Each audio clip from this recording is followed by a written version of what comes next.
My heart just dropped. An emotional mother is speaking out after what she calls a classroom nightmare that started when her 7-year-old daughter revealed a secret.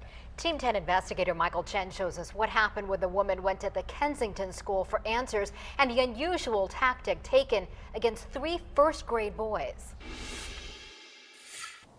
After Flora picked up her 7-year-old daughter from school, she said her heart broke as her daughter described what happened to her inside the classroom.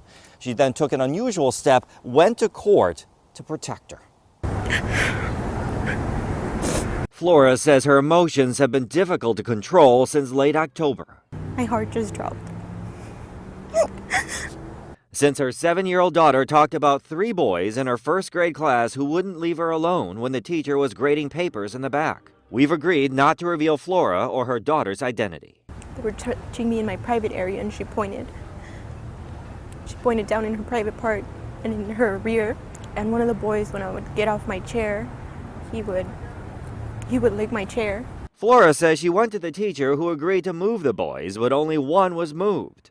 The next day, her daughter said it happened again. Flora says she complained to the principal, who told her the boys would be written up, their parents contacted, but didn't seem willing to do much more. A month later, Flora says one of the boys was still sitting next to her daughter, and her daughter was scared. She no longer wanted to wear her princess dress because she was afraid that the boys were going to touch her. Fed up, Flora filed a police report and went to court for a temporary restraining order against the 3 boys. At this point, I wasn't waiting for anything more. The TRO was granted, and Flora's daughter was moved to another class. Soon after, Flora says she learned one of the boys' cousins, who also had problems with touching, was in the new class.